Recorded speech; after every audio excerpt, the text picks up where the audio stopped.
Hello, hello, hello. This is Toothpick Toe. This is Dr. Walter Aka. Hey, and this is Leroy Horton. And who do we got here today, Wong? Man, look, I'm gonna just say that I've been a huge fan of this gentleman for a long time, Dr. David Wong. I've actually followed his career for a minute. I mean, I'm talking about when Dental XP, he's a international lecturer. He has done a lot of stuff. He's actually changed the way I practice. Whenever you're in school, the way they teach us to practice, sometimes it's not the most efficient way to teach people how to practice. And watching a few of his videos, I'm like, okay, you know what? I'm gonna have to change this up. So he challenges people to think outside the box. He challenges people to just be better overall. And so he caught my eye again, because I've been following for a while. He caught my eye again when he posted about what you go through as a specialist and how you have to be politically correct. So he kind of talked about that. But Dr. David Wong, what is good, my brother? How you doing, man? So, guys, thanks for having me on, man. I really appreciate you reaching out. I'm excited to talk about some normal, everyday, work subjects instead of grafting and all that other stuff that I normally talk about. So, Right. I'm excited for this, man. I am. That's awesome, So, man. Well, Walt had me worried for a second because he said, you caught his eye. I thought he was going to talk about your workout videos or something, man. You Oh know no, how he Walt do sometimes. all I don't right, know which post you were looking at, Walt. listen, you're the only one that does some weird ass posts. This gentleman is a workaholic. He also works out. He just doesn't post the weird stuff that you do. Let's be honest. This man, right, right.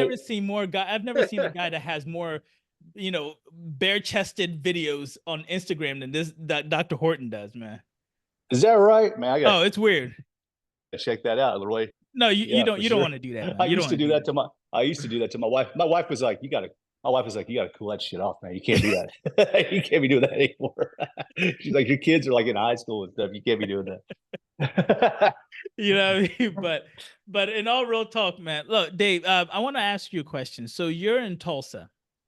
I am. You Yep. have your own dental practice. You're a periodontist, right? Periodontics. Yep. Right. You what? Route 66 dental implants and periodontics, correct? That's the name of it. My man, tell me how difficult it is now, or how easy it is to have your own standalone practice compared to what's happening right now when it comes to a lot of the specialists coming out and traveling around to GP offices. Well, in our area, that we don't have the problem with people going around to GP offices practicing out of their places. That's not a model that we have Okay. here in Oklahoma. Even Okay. I'm pretty tuned in with Tulsa, Oklahoma City, and some of the major areas.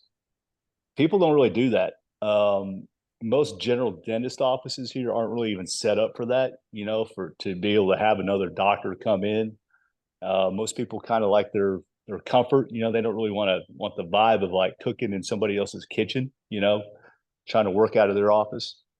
Um, Most of the specialists don't really have a whole lot of trouble because there's such a shortage of periodontists and oral surgeons. The only thing we don't have a shortage of is orthodontists, but even everybody just does really well to where we've had several people start up their own, and after a couple of years of some hardship, everybody seems to do really well. Um, as far as like you know that competition model, we're pretty blessed that we don't really have that. Everybody's got on pretty good terms. Even perio and oral surgery, we're all good with each other. But it's not hard. It's not hard here in the Midwest, man. Just hang Okay. your shingle and go. Okay. And that's like the old school mentality. It used to be like, oh, just go ahead. You're done. Go open your own Hang practice. hang your shingle. Yeah. Right. Now And I will now, say this: it costs more, right? Because you got some okay. school debt. Most people aren't around here, with no debt. Right. Like I didn't come from a wealthy family, so I had to take on student loans. So I would say debt's probably the only thing that really keeps people from starting their own because of that. But I think people's mentalities have changed too. They've kind of learned to prioritize things outside of work. Whether it's friends or family or hobbies or whatever, that I think they're less inclined to want to do their own practice. They'd rather work for somebody. Hmm. But if they wanted to, I don't think it's that hard, but here we are. Here we are. Most Have people you guys just been don't want to do it. oh, sorry. In Oklahoma, have you guys been affected by the work shortage that we're seeing everywhere else? Man, I think we are. I mean, I can speak from my experience. It's been hard, anytime we have somebody that quits or moves or whatever, decides that dentistry is not for them.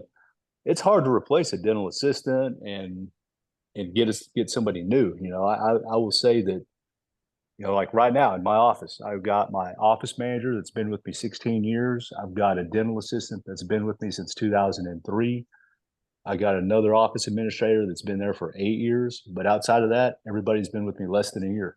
Mm, So it's either you've been with me, from the get go, or or you're brand new. And some of these brand new people, it's kind of frustrating because they'll stick around for 3, 4, 5 months and then they okay. leave. And it's hard to they're hard to find, man. And wages, I think this is kind of all over the United States, right? Wages have gone up crazy. I mean, I used to be able to hire somebody like from McDonald's and pay him $10 an hour and go, hey, you want to be a dental assistant? Here's $10 an hour, and we'll go up from there. But now that same person coming from McDonald's is like, screw you, man. I'm getting $15 an hour at McDonald's. If I'm going to be a dental assistant, that sounds a lot more. That sounds a little more sophisticated. I need like $20 an hour, and I don't even know my tooth numbers. So Do it you is what think it is. That's how it is here on the West Coast.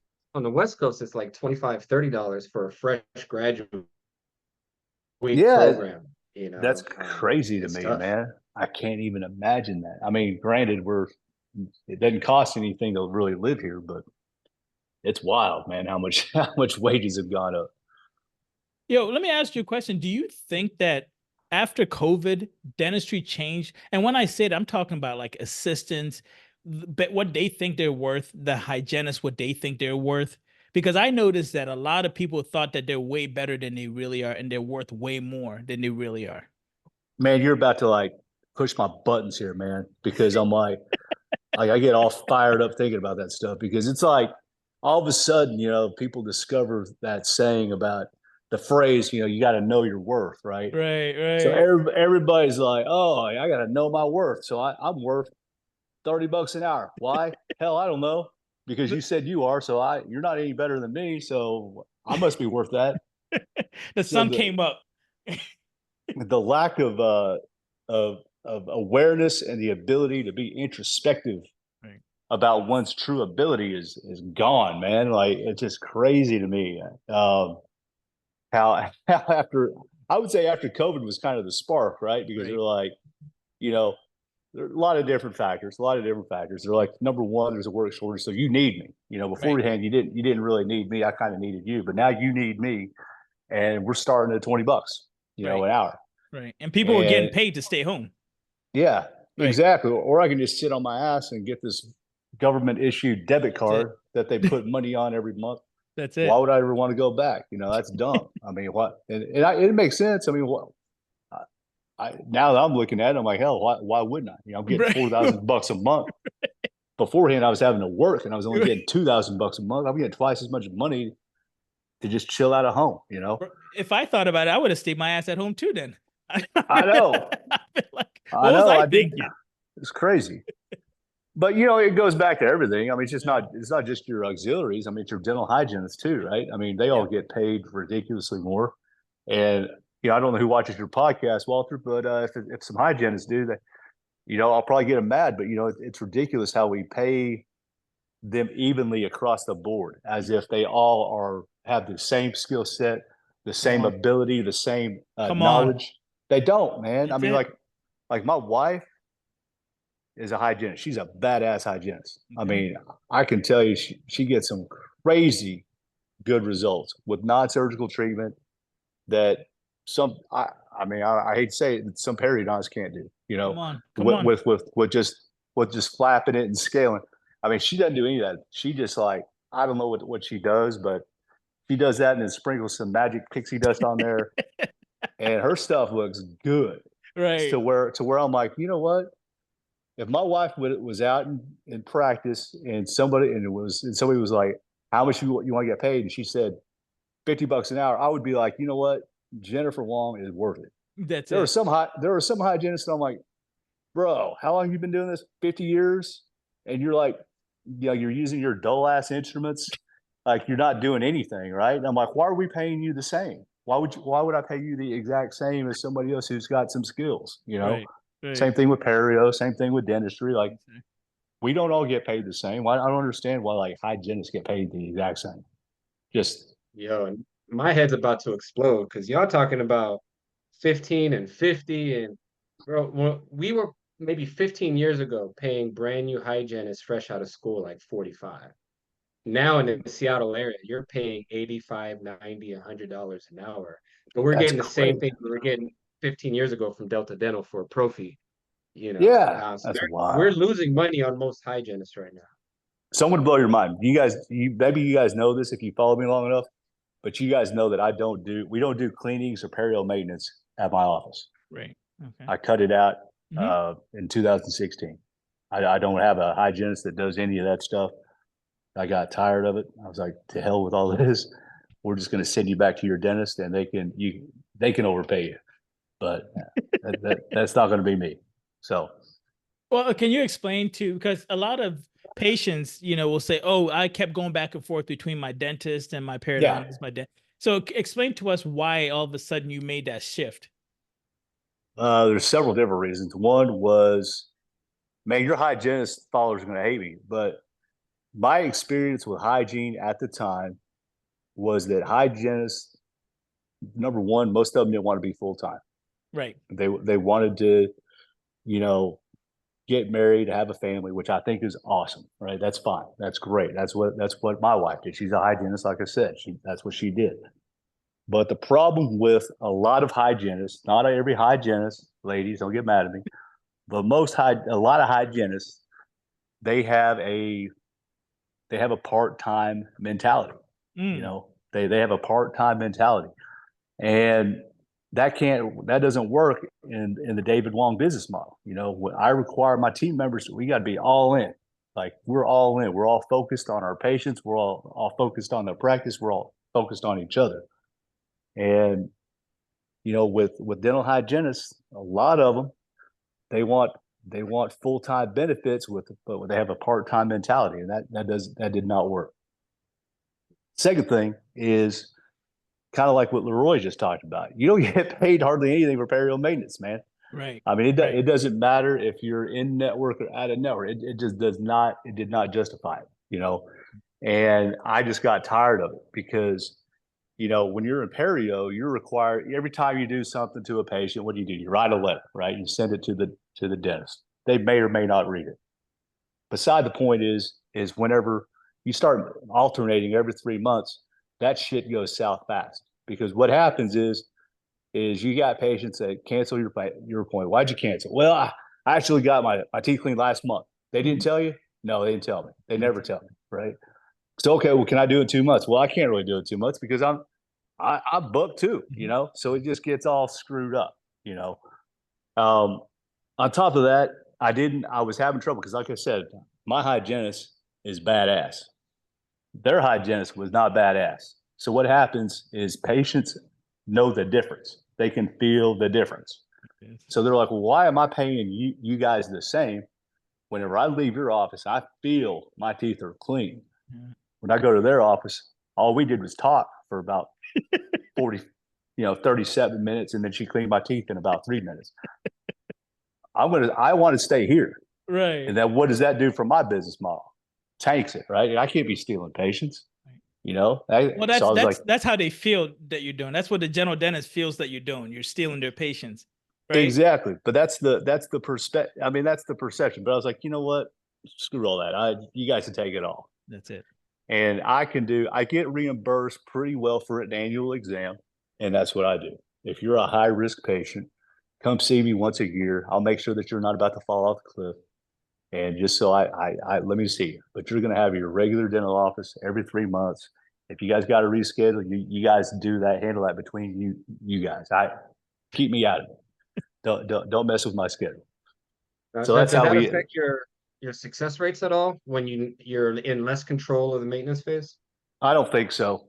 If anything, it was worse the other way because instead of going every 3 months, they would, in all reality, sometimes go every 5 or 6 months, and sometimes they'd skip because they something would come up in their schedule. They would get stuff bumped back, and general dentist offices here are busy. Like I mean, it is a 6 month wait list to get your periodontal maintenance. So they would get off track, and then they wouldn't see anybody.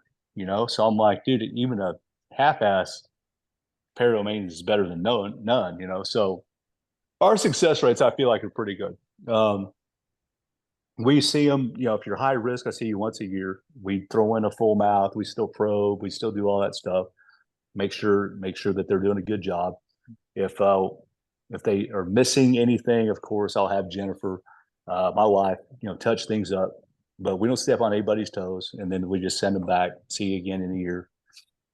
Eventually, people do break down. It's periodontal disease, so they'll need some non-surgical treatment or surgical treatment or whatever, and then I'll sit them down, man. I sit them down. And that's the thing that I liked about it is in the old model, your hygienist is like, buff and shine your teeth, probe around a little bit, and go, get the doctor. The doctor says hi, blah, blah, blah, blah, blah, sees you for about 2 minutes, right? And this way, when I do an annual exam, they get the whole deal. I'm probing. I get the survey. I sit them down, like right next to me with their x-rays. I'm going, look, this is what you look like 2 years ago. This is what you look like last year. This is what you look like this year. Look at this. And I at least get to sit with them and spend some quality time with them. Even if it's 30 minutes, it's still 30 minutes better than the 2 minutes that I was given. I've always felt like the value, for coming to see me was my brain, not my scaler. I mean, anybody can do that. So I want to see them once a year if they're high risk. Now, some people are just good to go, right? I don't need to see you. I mean, if you have one implant, I don't need to see you every 6 months to check out your one implant. I mean, that's kind of silly. But so that's Dave, how I do it. Dave, you said something that this is actually how we connected, where I basically begged you to come on this podcast.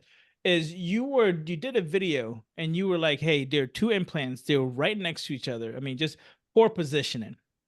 And the patient, you're gonna have to tell the patient, hey, listen, I can't do anything with these implants. I can't help you. The implants got to come out.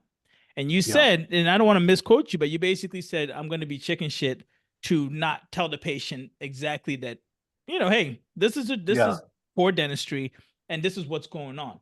And you basically say it again? Yeah, we don't tell them straight up. Right. And you were like, why do we do that? Why can't we just be honest and just say, hey, this is just not bad. This is just bad dentistry, because we're like, hey, we don't want to talk ill of other dentists and so forth. But, you mentioned that, you brought that question up. So I'm going to ask you, like, why do you think we are, as you quote, chicken shit enough not to tell patients exactly the truth? Because like you said, patients are smart. They can see that there's a problem. Right, because I mean, let's face it, man. Some of dentistry is not far removed from like construction building, or architecture or carpentry or whatever, right? It's plumbing. There's some similarities. Patients are like, oh yeah, I see that screw. I see how that's going in there. I get it. So they're not dumb. At least most of them are not dumb. But I think there's a couple reasons why we hesitate we tend to sugarcoat the truth for patients. I mean, number one is our training in school. Like, we're trained to say, hey, you weren't there, we weren't there, so it's really not fair to the dentist to speculate as to what happened. Maybe the patient's an asshole, maybe they got a gag reflex, maybe they can't open their mouth, whatever, right? That's what we're trained to say. That's one thing. Number two, we know the patient has just spent a lot of money and had a painful surgery, and they are ready to go, and we don't want to hurt their feelings, right? We don't ever want to make them feel like they made a bad decision for themselves or wasted their money. So we don't want that to happen. Thirdly, we're still, we don't ever want to accidentally shoot ourselves in the foot. I don't want to talk crap about Walter, because later on, one of my patients might end up in his office. I don't want him talking crap about me. So we kind of don't want to rock the boat. So we end up finding creative ways to stay positive for the patient. And I feel like there are some instances where the 3 reasons that I talked about make sense. Like okay, you have like an overhanging amalgam or something. No, that makes sense. It's fine. We can deal with that. But the case that you're talking about that you saw in my post, where the implants are like, you know, are a little bit too intimate together, you know, stuff like that. I'm like, bro, you can't leave it like that, right? Because I mean, I think we can all three agree if you put an implant in and you don't like it, you can also Take it right out. take it out. Yeah. Now, it takes some pride. It takes some pride to do that. It takes, you have to have a difficult conversation with your patient, but that's the right thing to do, right? You don't have to leave them, you know, touching each other. So that's the part that always gets me, right? It was like, why can't I just tell them like they're too close together? And then what do you say that here's the other thing, right? And this has happened to me many times over my 21 years of practice, is that you go, oh man, I bet it was hard for them to do, and that there was just no other way to do it, right? That was the best that they could do. That's So it. then they're like, okay, Dr. Wong, fix it. So you fix it, right? And then it's perfectly straight, perfectly everything. Wait just a second. I thought you said this was really hard.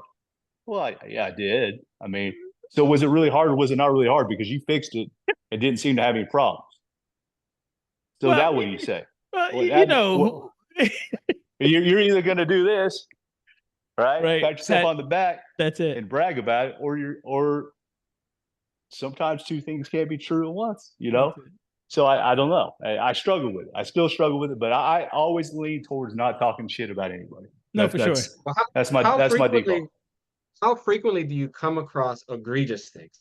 Because I mean, borderline things we can fudge it a little bit and soft talk around it, but egregious things Man, sometimes you have to let the patient know. at least once a week, man. I got another one. Right. I could have posted about literally like it happened this last week. I had this patient come in. And this is awkward. This is a real situation though. Like the dentist referred this patient to me to treat recession on an implant. Okay, it's tooth number 8. Number 8, number 9 have different gum levels, and that's what he's mad about, right? So I'm like, they were like, you're gonna do a gum graft for me. That's what my dentist said. Well, we take a CT, freaking implant is out of the bone, completely out of the bone, right? I'm like, bro, I can't help you, man. He's like, what do you mean? I'm like, well, look at this CAT scan. And what did the patient say? Well, and they'll do this, right? Because they've made an investment. So they're like, well, he torque tested it. It torqued to 50 or whatever he said. And they made a crown on it. So obviously it's a little bit solid. I was like, dude, I'm not telling you it's not solid like right now, but being as this implant was just placed like 8 months ago, you might want to start over now. You're not going to want to start over like 5 years from now, but it ain't going to last you 5 years because it's all red, pus is coming out of it. And you take your CT, it's literally like, I don't even know how it's in there, Right. but you have to tell these patients, right? I'm like, well, I don't know. I mean, I know exactly what happened is that they're trying to make it screw retain. Right. And they tilted it this way lingually. And then the other part came out facially. I mean, I've been there, I've done it. So I know what happened, but you got to pretend like you don't know. Like, I wasn't there. Well, but then here's the question. But here's the question though, right? You understand this. You're trying to explain to patient, but the patient still spent a lot of money with that dentist. How do you get the patient to redo this implant without pissing off the dentist? Yeah. So here's what I did. Patients to you. Yeah. So I just said, hey, you know what? I didn't do the implant, but this is the information. He said, the first thing he says, do you mind if I take a picture of your screen? I said, I don't really care. I mean, it's through CAT scan. Right. So he takes a picture of it. And I was like, when you decide what you want to do, you come find me. Okay. But you deal with it. I don't deal with, payments between doctors. That's a rule I don't break. I don't do that. I'm not fixing your stuff. I was like, you take your picture, you call me. A week later, he makes an appointment. He's like, I talked to the dentist. I showed him the CAT scan. He said, sorry, here's your money back. He's like, now I've got the money. And we're going to do this. I was like, that's cool. That's big. But I was like, you take care of that. I don't do any of the whole, like, sometimes doctors will call and they're like, hey, you know what, this thing didn't go very well. Why don't you send me the bill? I don't like that. True. I don't like that at all. And It no explain why. well, you know, general dentists in general don't have an understanding of how much money I make, and they're a little bit shocked, whenever they see that. So number one, So you they, sent him the full bill. oh yeah, I didn't mess it up. No So, discount. You sent him the full bill. you know what? I don't say it. I wouldn't say it. There's no discount, Right. but it's not enough to where it's still expensive. Right. Okay, and I I don't do things for free I mean, on stuff like that, and I don't do things for 50% off, and I don't do things for 25% off, and I don't do things for 15% off. So I'll give you a little bit, but it's not a bunch. right. There's several reasons for that, because if I fix it for free, what happens the next time? Well, fuck it, he'll fix it for free. If Mm-hmm. I fix it for 50% off, fuck it, I only have to pay him half. Mm-hmm. I go, dude, you get my best courtesy discount that I would give for a patient, 10%, whatever it is. Mm. If it's like a no overhead, or if it's something truly easy, Right. then yeah, maybe we'll talk. But I just tell the patient how much it is, and they can take that to the dentist, and they can work it out between themselves. I don't want to get in the middle of that, because I don't want a doctor going, I can't believe you make that much money. Therefore, maybe I shouldn't send you so many patients. There's a little bit of regret, there's a little Right. bit of resentment there once they figure out how much money you make. Number two, um, after, they also don't feel good about giving you that money Right. that they're not personally getting the benefit of, right? Right. It's Right. different if you're putting the implant in them, then they're like, oh, okay, he's expensive, but whatever. But Right. you're putting it in somebody else, Right. and they're paying for it. It's, yeah, not that cool, So I do everything between patient and the dentist. Well, since we're being honest, I'm gonna throw something at you. Uh, you know, we're specialists here. We make a bit of money off of teaching GPs some advanced techniques. Now, our good friend Craig Mish had a post a while back that was a little controversial. And his recommendation overall, when you read it, is that if you're a general dentist, you really shouldn't be doing much more than ridge preservation. Leave everything else to the people that have been highly trained, right? Which a lot of people kind of caught their eye because they were like, well, but you train, you teach these stuff, right? So it seems a little inconsistent. You teach this stuff, but you've Yeah. also seen what your average general dentist can do and is doing.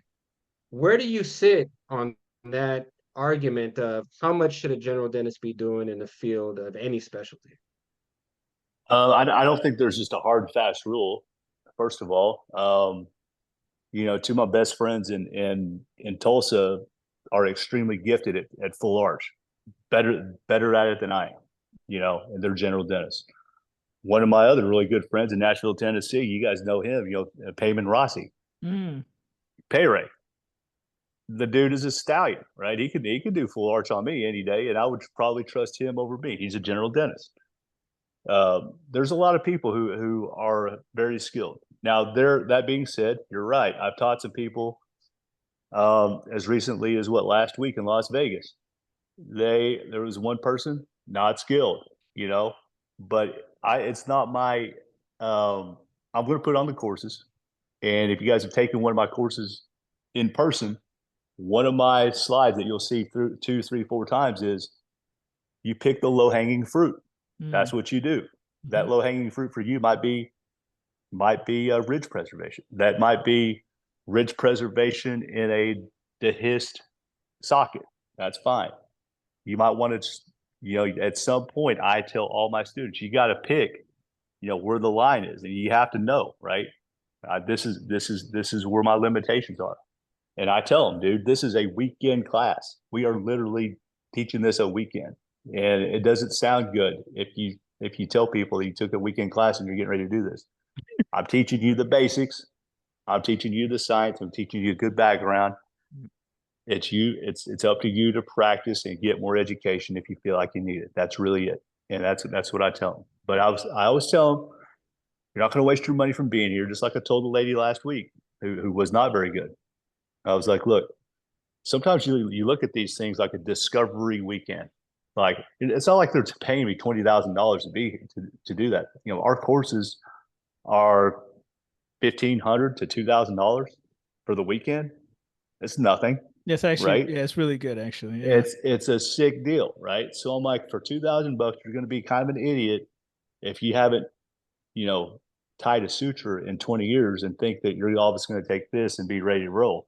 You're not going to be. You're not going to be. Sometimes you have to use this weekend as a discovery weekend to know, yes, I know enough to where I want to keep pursuing, pursuing my education in this area, or you know what, ain't for me, I'm out. And I think for $2,000, that's what you can do, and it's a good course. We teach good courses to where Right. even if you decide not to do the surgery, which a lot of people do, they at least know what it entails, how to prepare the patient. They don't, they know how to work with their specialist a little bit better. They know what the expectations and limitations are. So I still tell them it's a good education. So, Well, Dave, let me ask you this then. If there are general dentists that can get diplomates or fellowships in implantology, why yeah, would anybody want to go and be a periodontist, want to go and be an oral surgeon, take off those few years to go and just do that training? What's the point? Like, why would anybody want to do that now? I don't know. I mean, I think for a lot of people, I'm obviously Asian, guys. I'm Chinese. I didn't know that. No, Yeah, I exactly. couldn't no. see it. This was this is new to okay. I'm shocked. So a lot of people are a lot of people are like, well, no, I need to be an oral surgeon, right? I need to be an oral surgeon, or I need to be a periodontist. These certificates are not going to be enough. So they have that, right? The ego part. Right. So they have to have the official thing, or they just don't feel complete, or they kind of feel like they've got imposter syndrome or something like that, right? Like, I'm doing all this stuff, I'm just as good, but I'm not out there. I don't have the I title. I don't have the title, so they want the title.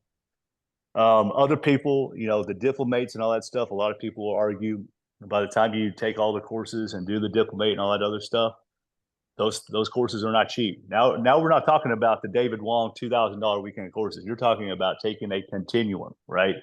And you're going to go to some place, 6, 7, 8, 9 times a year, That's it. and you're going to take off work to do that. So by the time you do that, you're like, damn, I mean, that's a few $100,000. Right. You know, I interviewed a and gentleman that, prior. I just interviewed a gentleman prior who actually did get his diplomate 700 CE hours. He said he yeah, spent close to $100,000. And yeah, it took like 5 years. absolutely. And then you got to document all your stuff. All that stuff takes time. You have to document, submit your cases, take an oral board, whatever that means, Mhm. and with the whatever institution, and it takes time, to do that. Now, is that necessary to practice? I think that depends on where you live. I can tell you in Tulsa, people don't know the difference. They don't know the difference between some dude that just read the surgical manual and a diplomate of the ICOI or a periodontist. They don't know the difference. Right. But So it's mostly an ego thing, is what you're kind of getting out of this. I think it's more of an ego thing or a sense of accomplishment. Same thing with being board certified. So Right. like in perio, some of us do it, some of us don't. I think deep down we all know that this guy or this girl is not any better qualified than me, but the diplomate's still a diplomate, right? I Right. mean, it's Right. still that's still the ultimate piece of paper Mhm. that validates you, I guess, if that's the right word. But yeah, I think it's kind of more of an ego and sense of completion, type of a mentality there. Sure. Well, you know what definitely strokes the egos when you can boast that you got like 100, what was it, 100% on Oh your yeah, yeah, written yeah, board? dude. I Is tell that you what? that was the in service exam, Yeah. Okay. the I in would service exam definitely. that was Oh, yeah, good. yeah. I was going to say that I'll boast about that. I'll boast about that just because we all have to take it, when we're Right. in Right. residency. Right. And I still don't know what happened there, man. I don't know how that happened. Okay. Well, that doesn't sound like you're boasting, but okay. Yeah. I He don't was know how like, that happened. he's like, is this mine? Dude, that's how it was. Actually, when my director called me into his office to give me my score, he was like, "How do you think you did?" And I took the test on a Monday after my wife and I had gotten back from Las Vegas, and I got hammered You in were feeling Vegas. good. I got hammered in Vegas, and we came back Sunday night. I woke up Monday. I took the test in like an hour, hour and a half, whatever the length of time was. I did it in like half the time. Right. So I was like, did not take it seriously at all. So when my director called me in to give me my score and asked me how I thought I did, I was like, dude, I'm going to get kicked out the program or something. But he was like, son bitch, you got 100. And I was like, really? I was like, get out of here. Yo, here's a question. The last perio meeting that I went to, there was a whole breakout session talking about how, referrals are kind of drying up. A lot of GPs are doing implants and so forth, right? Low hanging fruits, like you mentioned. And Yeah. so then we had a breakout session that was like, hey, we need to look into buying GP practices so that we can have internal referrals. And I wanted to kind of get your opinion on that whole process because I'm seeing more and more periodontists and oral surgeons starting to do that. Yeah. I mean, I don't really have a lot of experience there or an Right. opinion either way. I know for the prevailing attitude towards it around here is that if a specialist started to do that, owned a bunch of general dentist offices, then their other referrals from the other general dentist practice would definitely dry up. Right. Mm, That's definitely the prevailing thought. Now, I don't know if that's real or not, because to be honest, I don't know any specialists that have bought general dentist offices. Um, for I've thought about it, but then I was like, how I don't know if like right now I got it made, pretty well.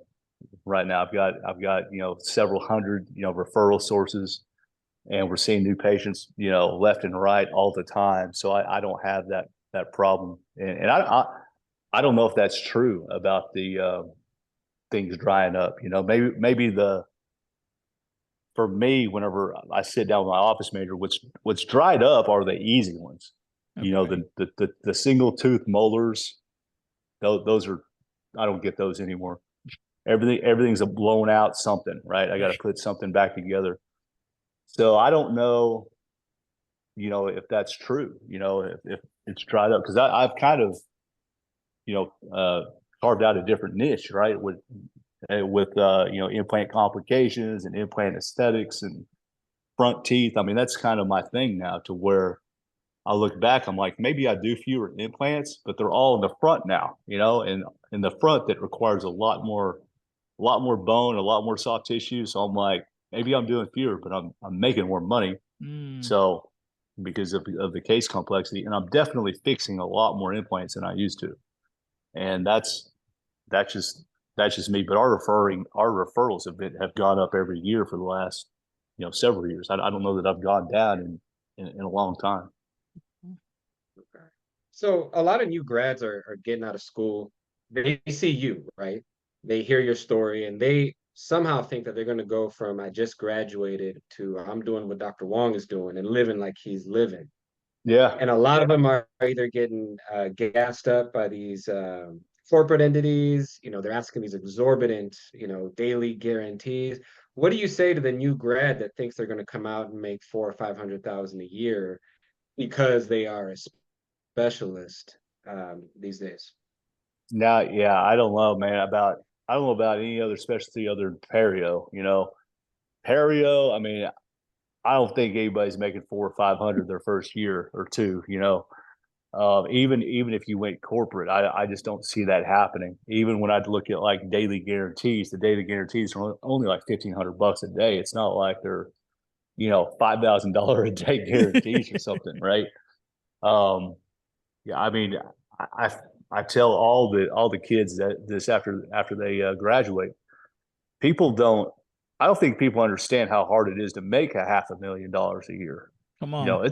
It's really hard, man. Come on. I mean, if you think about it, $500,000 a year. Let's just say you're an associate and you're getting 35%. I mean, you're still doing $1.5 million of perio, which ain't bad if you're the owner. That's easy after a few years, but straight out of school and it's referral based, dude, you're gonna be knocking on a bunch of doors and shaking a bunch of hands and kissing up, and it's gonna take a while because it's a relationship based, referral system. They don't just refer to random dudes because we're fee for service, and it's we're on one insurance company. That's it, Delta Dental.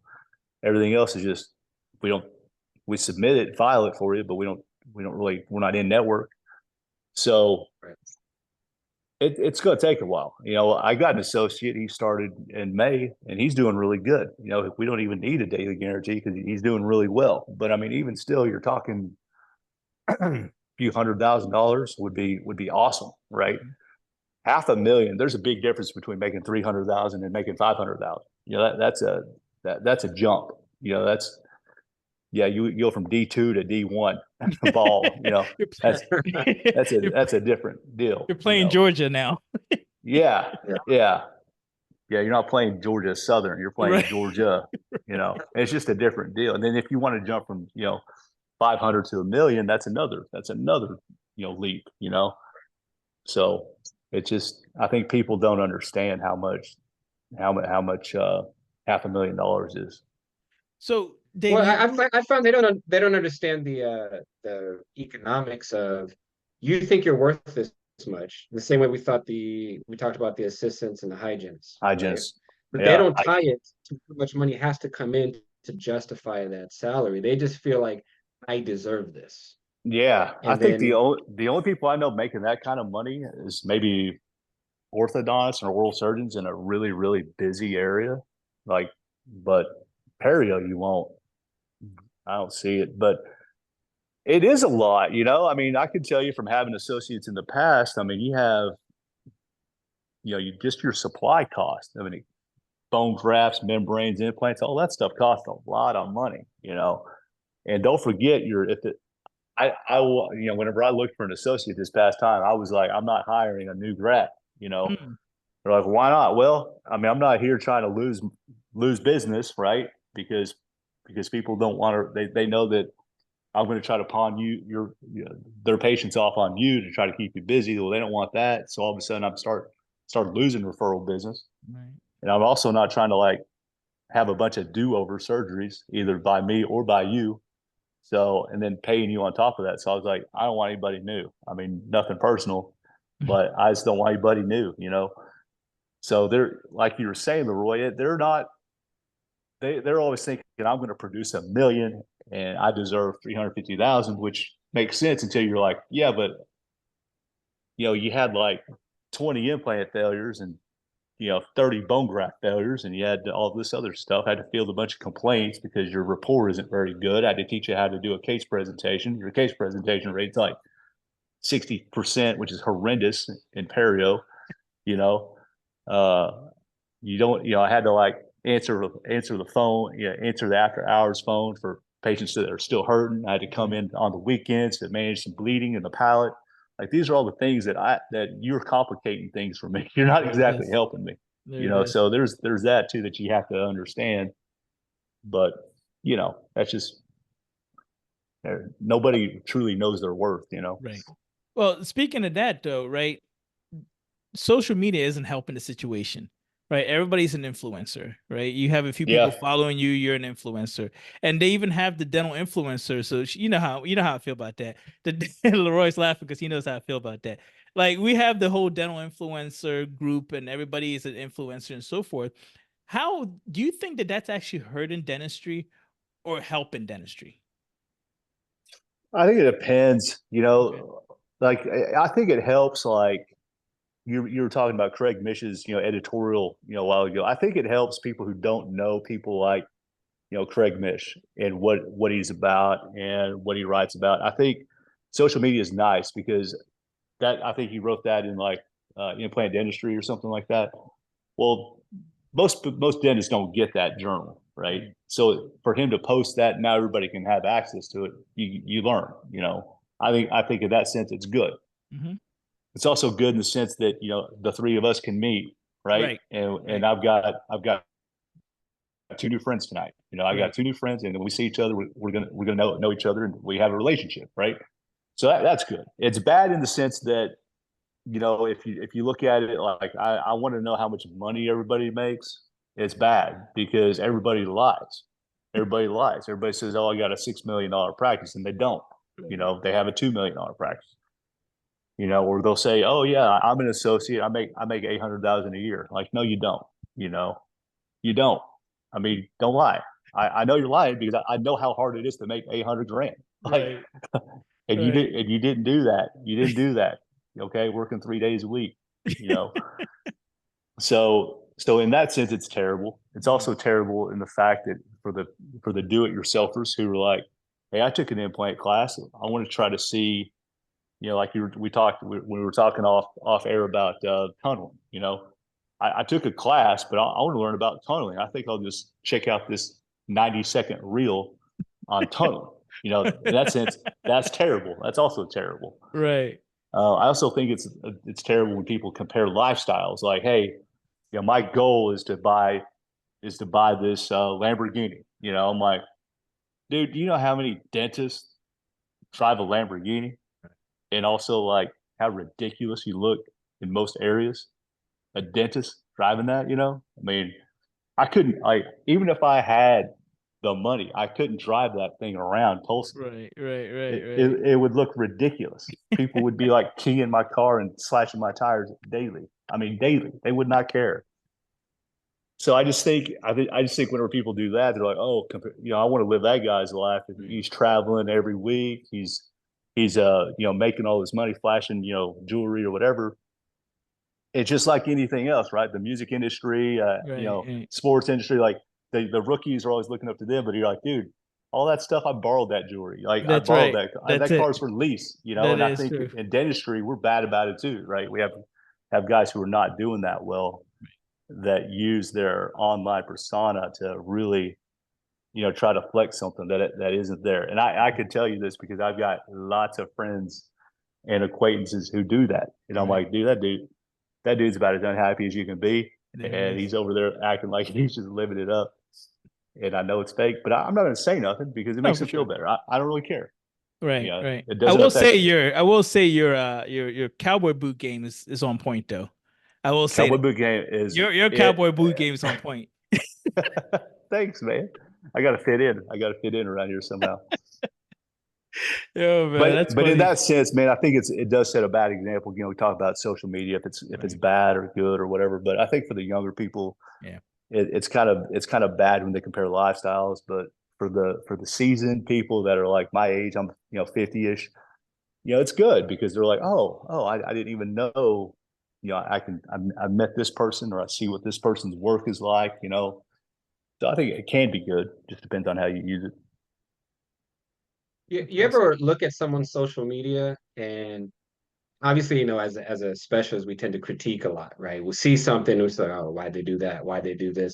I feel like Mhm. I found myself seeing a lot of cases posted by, maybe a lot more, a higher percentage of GPs where I'm just like, I probably wouldn't have posted this case, but to the less trained eye, it looks like a great case. Do you Yeah, find yourself in that critique mode a lot?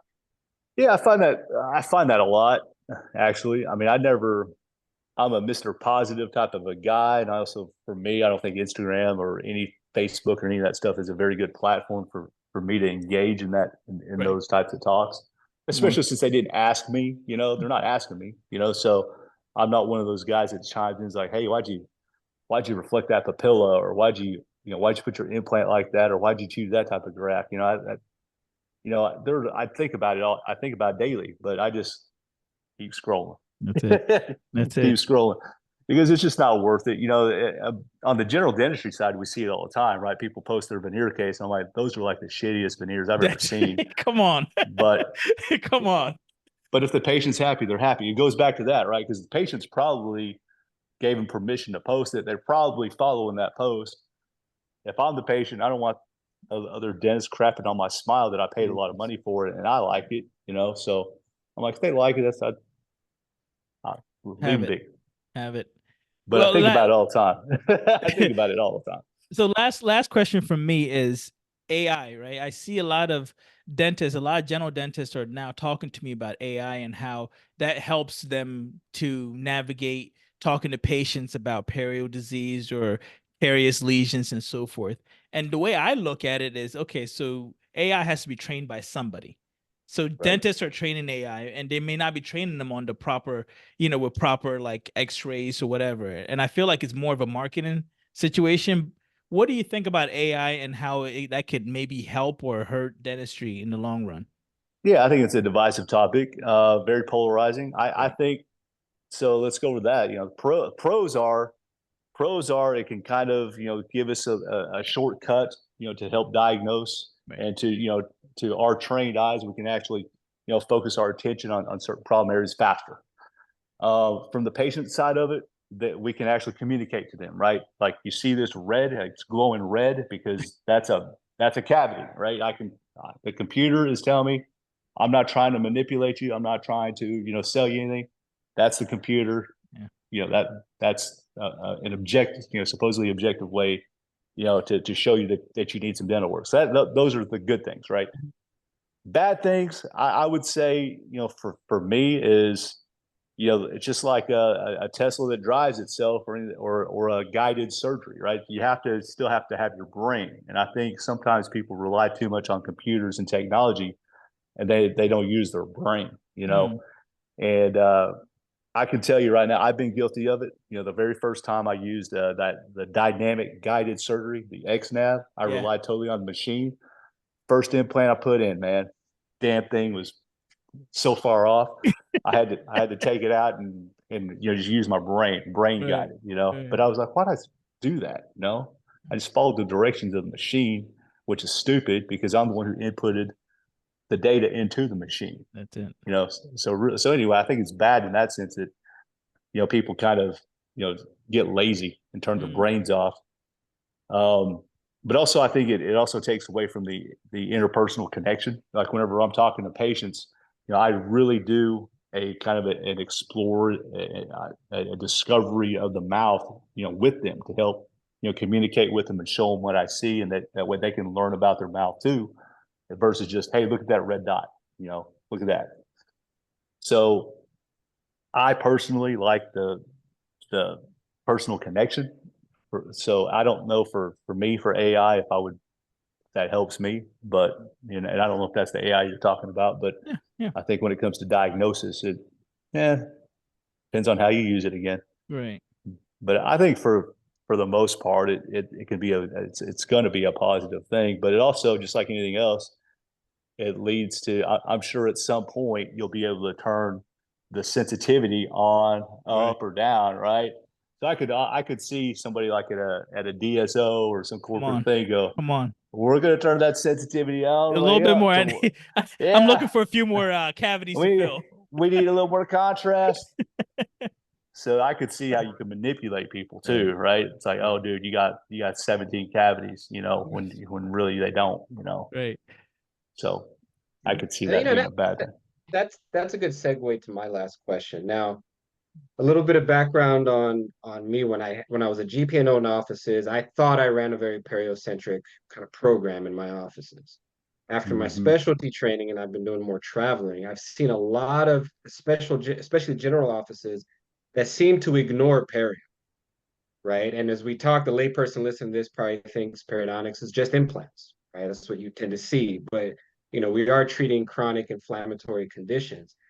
What do you see the same kind of ignoring of perio disease in general while they're salivating for the bridges and the root canals? And I'm seeing cases where they're doing full mouth veneers on perio patients, and they think just because they Yeah. lasered that same day that they prep the teeth, everything's good. Right. What do you think about Dude, that? that's actually such a that's a good question. What I've discovered in my older patients that are like, I mean, I'm sorry, my older referrals, like 60, 70 years old, they are absolutely kind of generally guilty of supervised neglect. You Mm, know, they just didn't have the education. When they were in school, they didn't keep up with the CEs on about perio. They don't probe every patient. They're just not. They're still of the belief that gums just bleed. You have a bunch of fillings, they're supposed to bleed. You're supposed to have see a little bit of bone loss underneath the crown margins. That's just what they've grown to understand. So my older docs supervise neglect a lot. And I hear this also because whenever they retire or sell their practices, the new docs call me like, dude, I'm in here. I've got perio everywhere. And then as soon as I point it out, they leave the practice because they feel like I'm trying to squeeze money out of them, because they love the other guy. He was super nice. Right. Not only did he neglect perio, he neglected like caries too, right? Because he was just like, hey, we're buddies, we're best friends. Like I want you to just clean your teeth and and we'll just treat pain and pus. That's it. But I would say the younger guys and the corporate guys do the opposite. I had a patient that came in today. He came in, he goes, he's like, my dentist retired. I had to switch dentists. I went into the dentist office. They want to take me through this deep cleaning. I was like, you mean scaling and root planing? He's like, yeah. And I was like, bro, do you know why you're here today? He's like, why? I was like, today's your 12-week reeval from the scaling and root planing we just did. So I was like, dude, we just did all that. Right. I was like, he's like, we did? I was like, dude, I must have not have explained things very well at all then, right? Because that's on me. But I was like, that's what we're here today to do, is to reprobe and check your bleeding and inflammation and, reinforce oral hygiene and all that stuff, dude. He was like, so you don't think I need? I was like, no, we just did it. I was like, we just did it, So I know. And I was like, where are you at? He goes, I'm over here at this, corporate place. And I was like, bro. So I was like, let me guess. You're going to do the deep cleaning first, right? And then they're going to wait 8 weeks. And then you're going to start some Invisalign. And then after that, you're going to do some veneers. He's like, how'd you guess? He's like, how'd you guess? And I was like, dude, that's the thing right now. That's the thing right now. Everybody, regardless of their perio status, needs SRP because that's how you got to pay those hygienists that we were talking about earlier in the hour. Right. I can't only justify that, that $60 an hour, whatever it is, for a hygienist if we're doing some SRP, because we're not going to get there with prophies. Right. So they do the SRP first, whether they need it or not, because they probably probe before, whatever. And then after that, the deal. It's Invisalign all day long, and then veneers if they want. Right, that's just how they do it. And if they don't want the Invisalign, they basically do they do ortho with the veneers. That's it. Right? They just straighten them with crown. And he was like, and I was like, dude, calm down. Just let's get through this reeval. I'll sit you down. And that's what we did. We walked through all his x-rays. And I was like, dude, I'm not trying to say anybody's trying to cheat you. Maybe they just saw your x-rays for the first time and because you don't gain bone back. Right. So I'm not trying to say nothing, but you don't need it. Okay. We just did that 12 weeks ago. We're ready to go into maintenance. And I want you to do maintenance at a regular dental office, not a corporate place. And that's how we ended it. And he was cool. Man. So listen, Dr. David Wong, my man, you held true to everything I thought you were very honest, which we definitely appreciate, man. I try to be. But not a lot of people do that though, man. Let's be honest.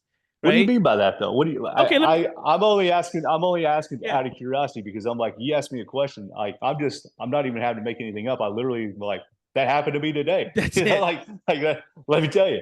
Well, no, give me an example. Like what do people do people hold back on? For sure. Ready? So it's like this. We'll be out having drinks, right? We'll be having drinks. And Leroy and I talk about this all the time. We'll be out having a good time. We're having drinks. And people are very honest. They'll tell you exactly how they feel about this, and this. Corporate, they'll tell you how they feel about dentistry and da-da-da. And then we go, hey, come on the podcast. The second they come on, they got 3-piece suit on. They're so politically correct. You're like, what? But what happened to what we just talked about 5 minutes ago? At the bar, yeah. Tell me if I'm wrong. Yeah, you're right, man. It's the truth. Dude, that's what I tell people that whenever I'm coaching them on their practice stuff, I don't get into like coaching like I used to. Right. But when I used to, I would take them out, right? I'd take them out to dinner and they would be wearing like a polo, some pants, whatever. And then they would be like, they would show me like their website, right? Mhm. And I'm like, so you're out here, you know, in a regular polo and stuff, but on your website you got like a 3-piece suit. Do you normally wear a 3-piece suit? They're like, no. I was like, so if I'm on the internet though, and I'm looking for a dentist, I'm thinking I'm going to go see this dude in the 3-piece suit, and I got this dude in like his dental school scrubs, right? Like you got to be consistent, you know, Right. with your look and with your branding and all that. Yeah. You can't do that, you And you know? have to be honest. I mean, I'm not saying be disrespectful, but be honest about what's happening. Be honest about who you are. And I feel Yeah. like there's just two different people. And that's why, like, there are times where we've actually interviewed people, and I'll text Laura. I'm like, I'm not posting that because that was such bullshit. Like, it was such a waste of my time. Yeah. You know what I mean? That's how I Well, feel. honestly, I feel like there are still times where I feel like, man, I could have even, I really could have let, Well, no, yeah, when I it could have been even we more know honest, you that. know, No, we have to be but respectful, but you know what I mean? At least absolutely. I can't, you can be honest. yeah. If you guys want the real deal, we'd have to go to the bar That and then we could that really would let be loose.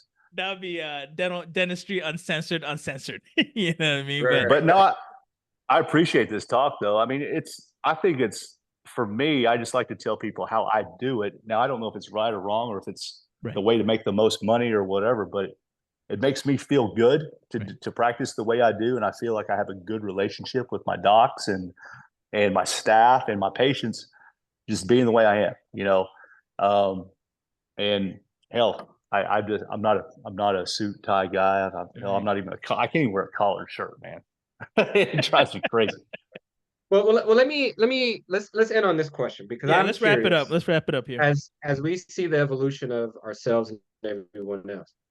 How long into your practice did you realize, like, all right, it's been X amount of years, I'm a kick-ass periodontist right now?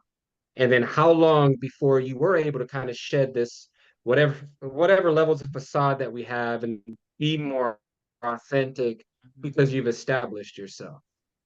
Dude, that is a great question. That's one of my favorite questions because my staff asks me that all the time too. Mm, Because, like I told you, I've had staff that's been with me for 21 years, right. 16 years, my office manager. So she's like, hey, remember when I first worked for you, you wore a shirt and tie? And I was like, yeah. Remember, I also started my practice when I was 27 years old and I had Mm, a full head of hair and I looked like a baby. So I wore a shirt and tie and I operated and everything because I wanted people to respect me, right? right. I wanted to look the part. And as I've gotten older, I would say probably by the time I was like 40-ish, I was like, fuck this. I don't want to do that anymore. I don't want to wear that. So I went from shirt and tie to a polo. I was like, I'll just wear a polo Right. and pants. And then I got a little bit fatter. I couldn't fit in my pants anymore. So now I just wear scrubs. But um, but as I've gotten older and looked older and sounded older, because you sound a little bit older as you've kind of Right. been, you know, in practice. I've just been way more casual in everything. Even like whenever I talk to patients, I don't like drop f bombs or anything like that. But I'm very casual. You know, I talk to them like I would talk to you guys. It's very, hey, you know, how was your weekend? You know, what do you like to do? You know, we get into some interesting conversations. But I found that it's more of a friendly vibe as I've gotten older. As far as like when did I know that I was like a pretty good periodontist? I would say that probably happened, you know, maybe 10 years into it. I was like, dude, I've got 10 years. Because whether you're good or not really doesn't have, because I mean, I think most of us know that we can like suture well and I can leave this surgery knowing that it looks good, right? Mhm. And even in 2 weeks, I know that it looks good. But the big question in perio, because this has been beaten into us, is how long does it last? Mm, Right. And by 10 years, I could start to see some of my results. And I was like, that shit looks good. And it consistently looks good. And I'm not having to redo a bunch of stuff. And there we go. So that's where I was like, I'm pretty good at what I do. nice. Now you got social media though. You can get all the likes, right? You can see how many people like your stuff or share it or Right. whatever. Now you can like, well, I Okay.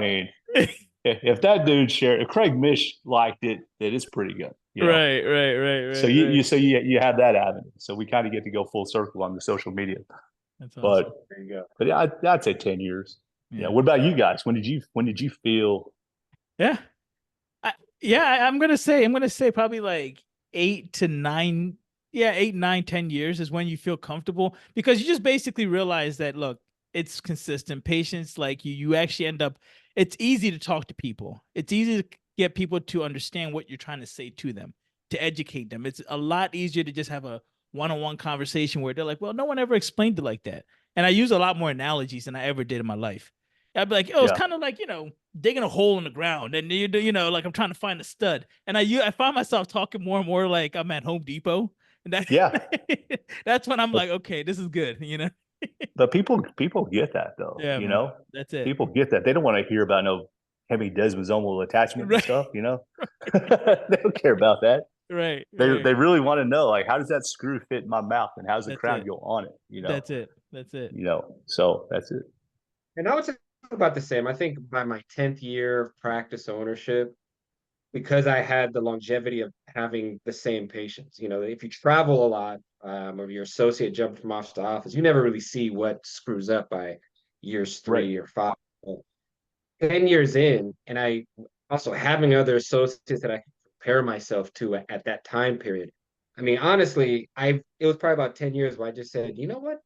I think I'm actually pretty damn good, and I could hang my hat on that. Yeah. And even when we sold our offices a couple years back, like it was, the books were clean, the cases were clean. We actually put a slush fund away for redos, and we ended up cashing like 85% of it back because we didn't even have to use it. And that was a very proud moment because I was like, okay, we're going to set this money aside. And knowing how dentists are, there's going to be some crowns that need to be redone or whatever. And we ended up cashing it out, after 3 years because it was barely touched. And I think 10 years in anything Yeah, is enough for you to see your mistakes, know what Yeah. not to do, and know your own boundaries. And I that's it. think that's That's the it. key part of it as well. You know. Yeah. I agree. I'm glad all three of us, have similar answers because For sure. nobody's ever asked that to me except for my staff. Actually, my staff Really? always ask. They're always like, "Hey, what was it like? 10 years ago or 15, 20 years ago?" Right. They're always asking, especially the younger ones. I've got a 19-year-old assistant. She's like, "Hey, you've been in practice longer than I've been alive." So she was like, "What was it like?" She's always asking me, or when did Right. you Right. decide to do this and all that. So it's pretty cool. You guys are actually the first two dudes dentists that have actually asked me that. But Oh, that's I what's think up. Awesome. That's awesome. so. Well, thank you. We don't want to hold you up too much, but we definitely appreciate you coming through, man. If you want Appreciate to you, come brother. through again, honestly, Yeah, your family. Just come through let us know whenever you want to come in, man. Thank you for listening to this episode of Truth Be Told. The opinions on this episode are just that, our opinions. Please consult your dental professional before taking any action with your dental health. If you have any questions about anything you heard on this episode, please contact us at Real Dentist with an S. That's REAL Dentist with an S at gmail.com. We would be very happy to return any message that we receive because we love the communication that we have with our listeners.